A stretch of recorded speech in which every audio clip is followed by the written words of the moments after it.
Des rois et des reines à l'appel à l'école maternelle de Ranchito. Jeudi matin, les enfants se sont retrouvés autour des traditionnelles galettes des rois, préparées et cuites à l'école, et tout s'est terminé en chanson.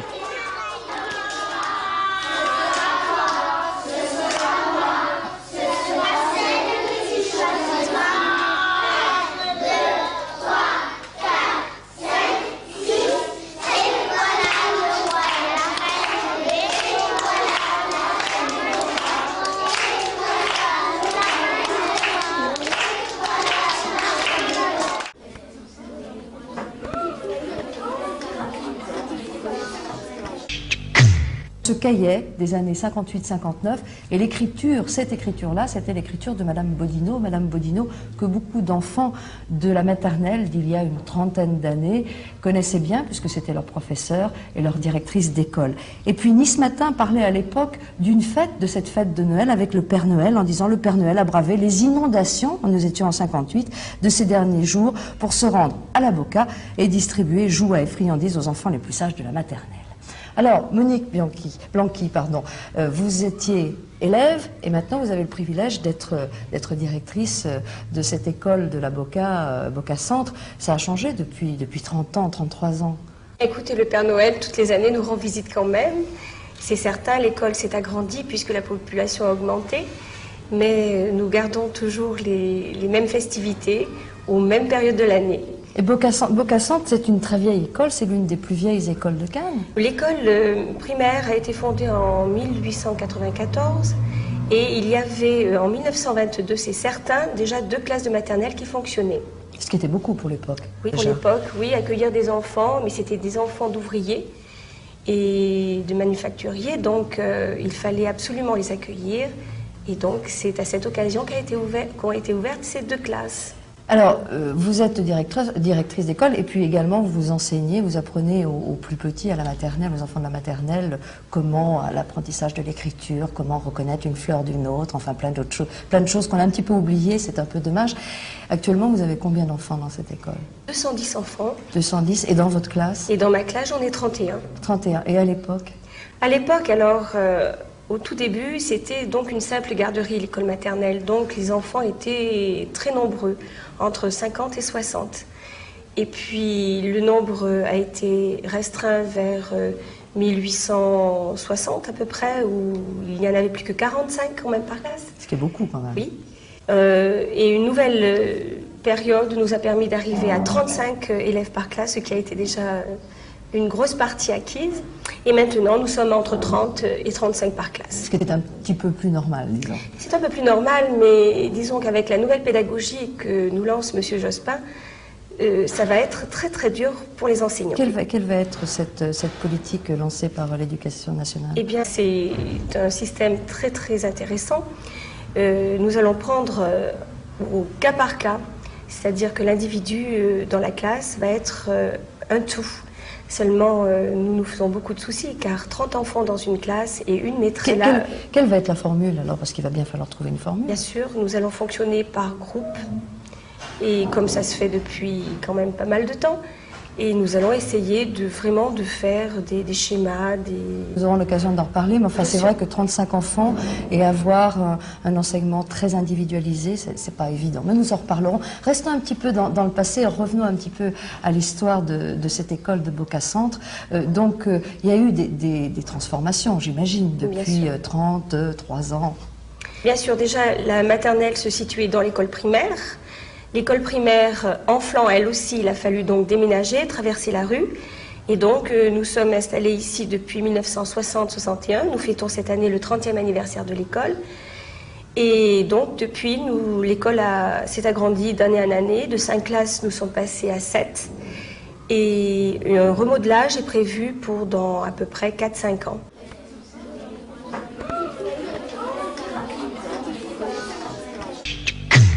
Toute la semaine, instituteurs, parents et écoliers fêtaient les 30 ans de l'école Bocacentre. Chacun a pu y retrouver anciens copains, anciennes copines de classe et se sont probablement rappelés des souvenirs d'enfance. Ici c'était bien, c'était la campagne quand même à l'époque. On se sentait pas du tout en ville, on se sentait dans un milieu plus campagnard, plus rural. Hein.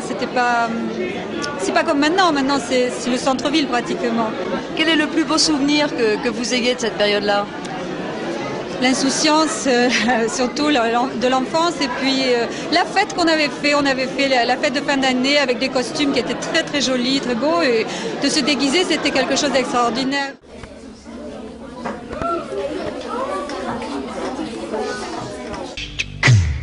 « 14 classes réparties sur 2 étages, une garderie, un réfectoire, une salle polyvalente, une bibliothèque et un terrain de sport. L'école primaire de la Verrerie, qui accueille 320 élèves depuis la rentrée, était inaugurée officiellement hier. L'occasion pour les parents d'élèves et l'équipe municipale de visiter les bâtiments flambant neufs et d'apprécier l'architecture moderne des locaux, une architecture basée sur une meilleure utilisation de l'espace, alliant confort et fonctionnalité. En 2 mots, comme tous, on est passé à l'école, donc je l'ai vécu, j'ai quelques années de plus que vous, et donc j'avais des angoisses quand j'allais à l'école. C'est l'école primaire, c'est le moment où on est le plus stressé, donc j'ai voulu un espace ouvert qui ressemble à un bateau, qui soit méditerranéen, dans lequel le soleil rentre, et quand les mômes rentrent dans cette école, qu'ils aient envie d'aller à l'école. Les écoliers de la Verrerie disposent aussi d'une salle dédiée aux nouvelles technologies, équipée d'une quinzaine d'ordinateurs reliés à Internet. Dans ce contexte, l'apprentissage des enfants s'en trouve largement optimisé. Vous savez, surtout dans les espaces urbains, il n'est pas toujours évident d'avoir des espaces suffisamment aérés, suffisamment larges pour avoir un confort éducatif. Là, ce qui m'a frappé, c'est que non seulement l'esthétique est réussie, mais les espaces sont larges, on y respire, on a l'impression que les enfants peuvent s'y sentir bien, donc on travaille mieux dans de bonnes conditions.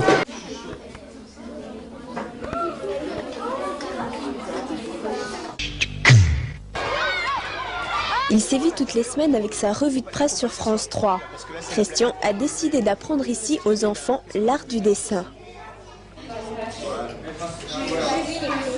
Le dessin, ça ne sert pas simplement à faire joli, à décorer une maison ou à mettre sur un mur. Un dessin, ça sert aussi à faire passer une idée. Et l'idée, en l'occurrence, à faire passer était celle de la sauvegarde de la planète bleue. On a représenté une poubelle et toutes les ordures sortent. Et là, on a représenté la terre jolie avec des fleurs et on l'a mis dans un pot. Là, c'est la terre pas belle et là, c'est la terre belle. Tu vas faire toute la tête.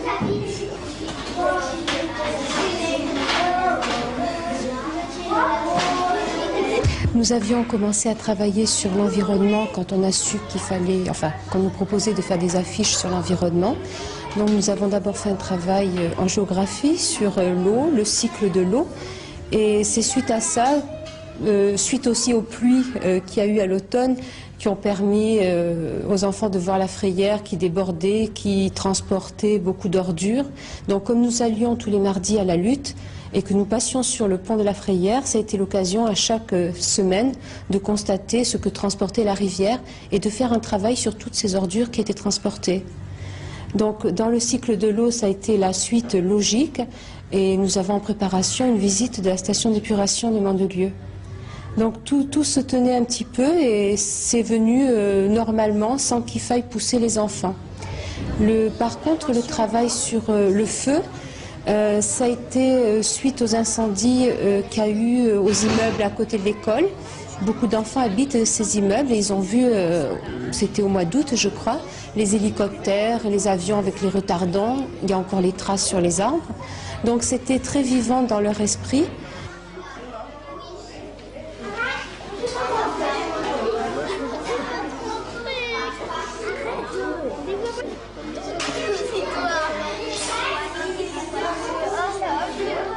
Si les gens continuent à jeter des papiers par terre, à jeter des mégots par terre, la cendre par terre, notre terre va devenir une ordure. alors que franchement... Il y a tout, je trouve, ici. Et c'est son attrait principal, et puis c'est un danger également, parce que ça attire des promoteurs avec des dents bien longues. Et donc, c'est tout ça, il faut le protéger, c'est un petit joyau, et je crois que quand on vit dans la région, plus que dans toute autre région en France, on est sensible aux problèmes de l'environnement.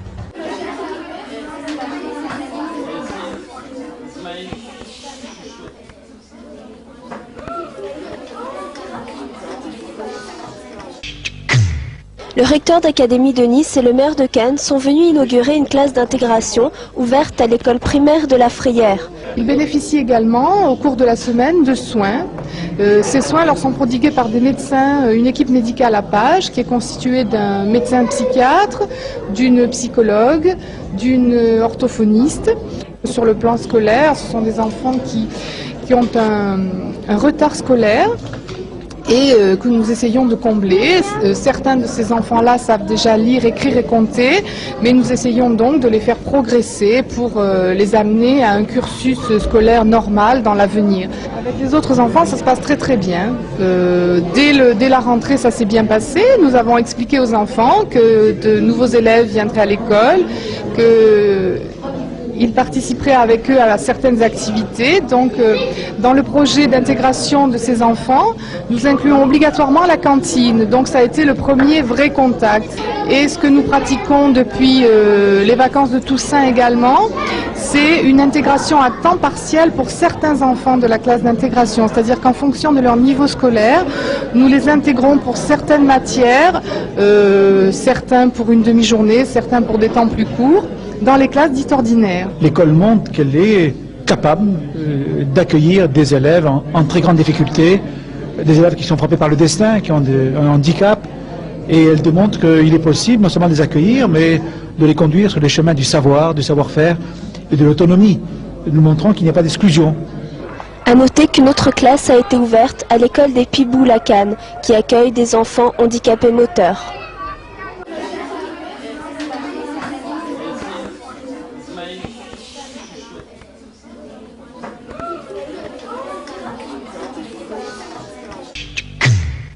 Au revoir, c'est goodbye.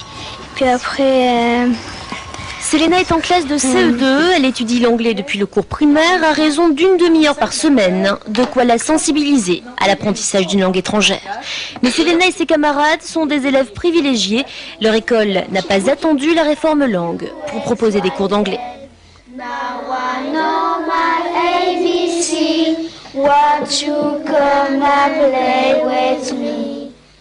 Une initiative qui séduit les enseignants.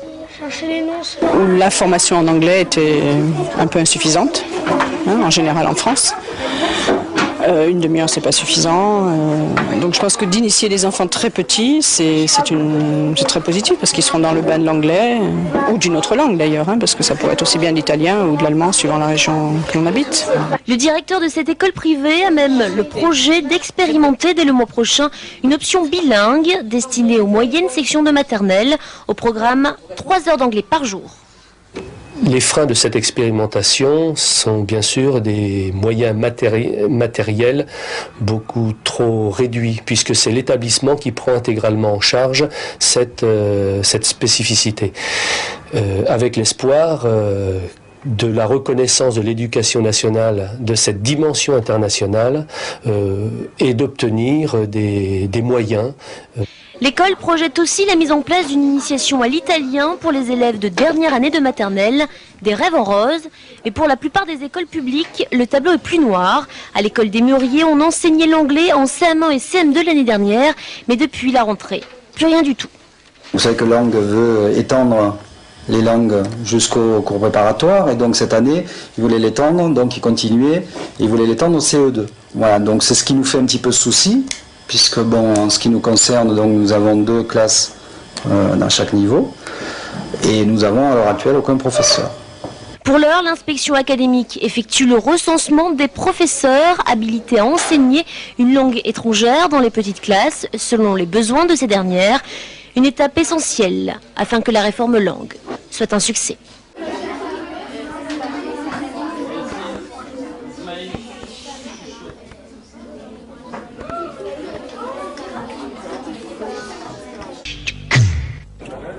Pour la 17e bourse aux jouets de Cannes, petits et grands, non, en fait que les grands, se sont retrouvés au palais. Moyenne d'âge, plus de 35 ans pour ces passionnés de jouets. Les enfants sont maintenant beaucoup plus attirés par les jouets électroniques ou les jouets en plastique.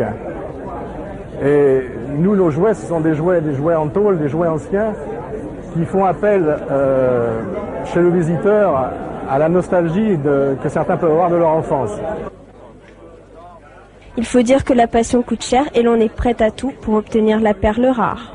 Cette année, effectivement, il y a quelque chose que je vais vous présenter. Il y a eu de très belles pièces, mais là j'ai quand même quelque chose d'exceptionnel.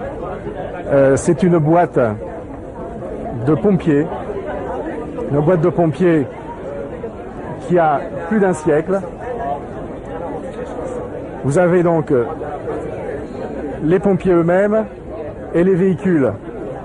Une citerne à eau, la grande échelle et un véhicule hippomobile, un véhicule à vapeur. Tout ça dans un état absolument impeccable. Ça a un siècle.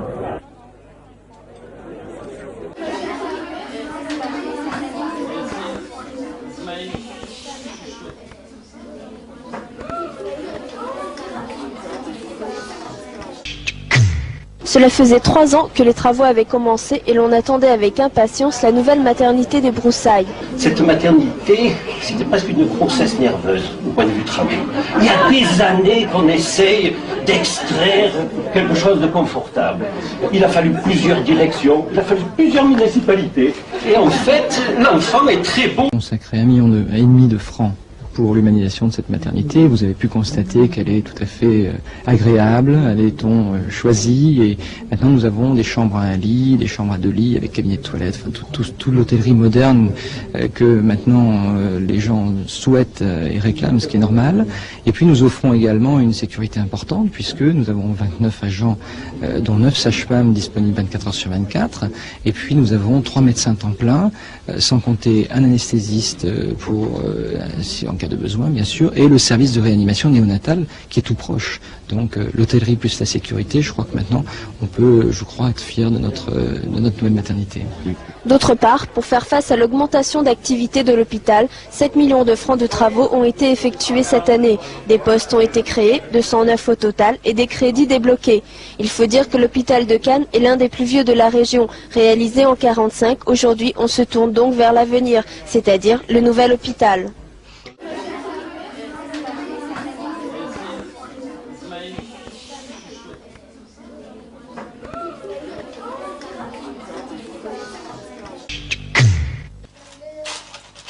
Il y a quelques jours, la halte garderie Les Genêts fêtait ses 20 ans dans le cadre de la fête de l'amitié du quartier Rioux-Perrier. Ambiance sympathique où parents et enfants se sont bien sûr retrouvés. La halte garderie des Genêts a été inaugurée le 1er juillet 1971 et depuis cette date-là, elle est dirigée toujours par la même directrice qui a vu depuis 20 ans défiler des milliers d'enfants et quelquefois les enfants de ceux qui passaient quelques heures dans cette halte garderie. Actuellement, 4 personnes sont présentes pour accueillir les bambins, un agent de service, une auxiliaire puéricultrice, une éducatrice et la directrice, mais qui est également infirmière et puéricultrice. Nous avons des enfants qui viennent à l'heure, les parents les déposent pour 1 heure, 2 heures, 3 heures, ou des enfants qui sont là en demi-journée, à la demi-journée. Au maximum, en réalité, nous prenons les enfants 3 demi-journées par semaine. Mais il nous arrive pour des gens qui font des stages de réinsertion, des mamans qui ont besoin de retrouver du travail, de prendre ces enfants-là 5 demi-journées par semaine. Chaque jour, une vingtaine d'enfants se retrouvent donc à des heures différentes, dans un cadre adapté à eux bien sûr, et entourés d'un personnel qui n'a qu'un objectif, les aimer.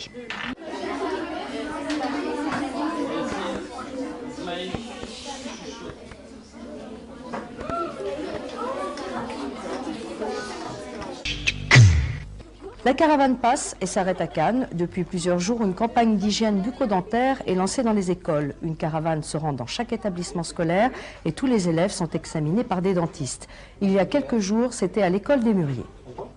Je suis assez surpris parce que je pensais trouver beaucoup plus de catastrophes. Et j'ai l'impression qu'ils sont bien suivis par leurs parents, surtout, ce qui fait qu'ils les amènent chez leurs dentistes respectifs.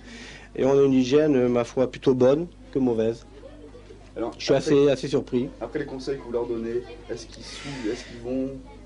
Malheureusement, le cadre aujourd'hui, on donne peu de conseils, on fait simplement un constat des problèmes qu'ils peuvent avoir, mais on ne fait pas d'hygiène bucco-dentaire, de qualité de soins, de brossage, c'est un petit peu dommage d'ailleurs. Est-ce qu'ils vont chez leur dentiste? On l'espère. Je ne sais pas si on a beaucoup de retours, de statistiques pour le savoir. En général, ils suivent quand même, oui, parce que les enfants eux-mêmes sont motivés, ceux qui demandent. Spontanément ici oui. Ah non, spontanément non, c'est l'école qui les fait venir. Oui. Mais est-ce qu'ils rechignent à venir sur le fauteuil? Oui. Pas du tout, c'est un jeu pour eux. Ils échappent à la dictée, à la leçon. Non, c'est un jeu. Non, puis on essaie de les faire jouer, on plaisante avec eux. Ça va, tu en as peur? Non. Bon, on fait rien, hein, on regarde simplement. Avec des instruments qui sont pas trop agressifs, ça va, hein, tout se passe bien. D'accord, merci. Jusqu'au 14 avril prochain, la caravane se déplacera dans toutes les écoles et les dentistes dépisteront, si c'est nécessaire, les caries. Quant aux enfants, la peur du dentiste fait partie maintenant du passé. Aller voir le dentiste devient presque un jeu. Je viens voir le dentiste. Il a un truc pointu. Il vous le met dans la dent et il enfonce pour faire des gros trous. C'est pas mal? Non. Et il t'a dit que tu devais aller chez le dentiste ou c'est lui qui t'a soigné? Non, il a dit que je devais aller voir le dentiste. Tu vas y aller bientôt? Oui, pendant 6 mois. En 6 mois. Dans 6 mois, tu vas y aller? Sauvé, hein. Mais apparemment, tous là, vous avez pas l'air d'avoir trop peur, hein? Non.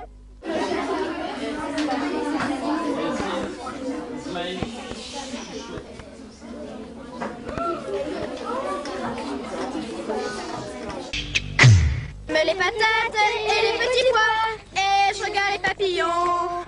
Ils sont venus des 4 centres de loisirs cannois à la découverte de la nature avec l'aide du Centre permanent d'initiation à l'environnement qui a reçu les enfants en 2 groupes successifs. Il y a eu un séjour avec une équipe, un projet basé sur l'air, les vents, la météo. Donc la partie spécifique c'était la météo, le calcul du vent, la vitesse, etc. Alors, on prend la température du thermomètre sec, qui est de 32 degrés. Alors, on prend le B, tu prends 32 degrés, c'est à peu près là. Chez 28, il y a 4 de différence, donc c'est fait qu'il y a environ 72 d'humidité. La partie ludique, c'était le cerf-volant, le retour aux activités plus traditionnelles qui ont été un peu oubliées ces derniers temps, avec le sempiternel cerf-volant qui était un peu démodé et qu'on a remis à la mode, avec le planeur, avec les veillées astronomie, la découverte des étoiles, etc. On a trouvé une étoile de mer! Laurent, c'est une étoile de mer! La mer n'a pas été oubliée pour autant. C'est bon. Après quoi, on est même allé y regarder de plus près encore.